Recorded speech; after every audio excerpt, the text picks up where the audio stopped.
guys, today we're going to be reading Giraffes Can't Dance by Giles, Andraea, and illustrated by Guy Parker Reese. This AR number is 54861. Giraffes Can't Dance. Gerald was a tall giraffe whose neck was long and slim, but his knees were awfully crooked and his legs were rather thin. He was very good at standing still and munching shoots off trees, but when he tried to run around, he buckled at the knees. Now, every year in Africa, they hold the jungle dance, where every single animal turns up to skip and prance. And this year, when the day arrived, poor Gerald felt so sad because when it came to dancing, he was really very bad. The warthogs started waltzing and the rhinos rocked and rolled. The lions danced a tango that was elegant and bold. The chimps all did a cha-cha with a very Latin feel, and 8 baboons then teamed up for a splendid Scottish reel. Gerald swallowed bravely as he walked toward the floor, but the lions saw him coming, and they soon began to roar. "Hey, look at clumsy Gerald!" the animals all sneered. "Giraffes can't dance, you silly fool! Oh, Gerald, you're so weird!" Gerald simply froze up. He was rooted to the spot. "They're right," he thought. "I'm useless. Oh, I feel like such a clot."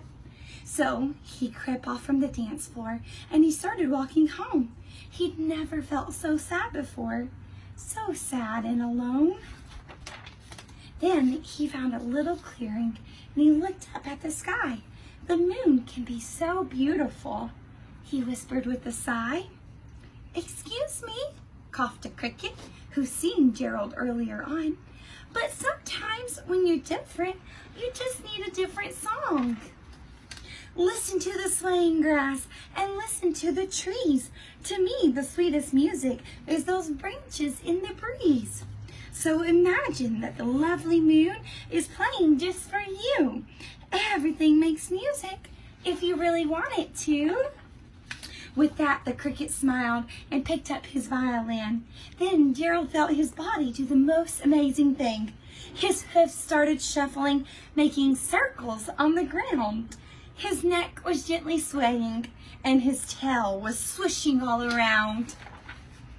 He threw his arms out sideways, and he swung them everywhere. Then he did a backward somersault and leapt up in the air.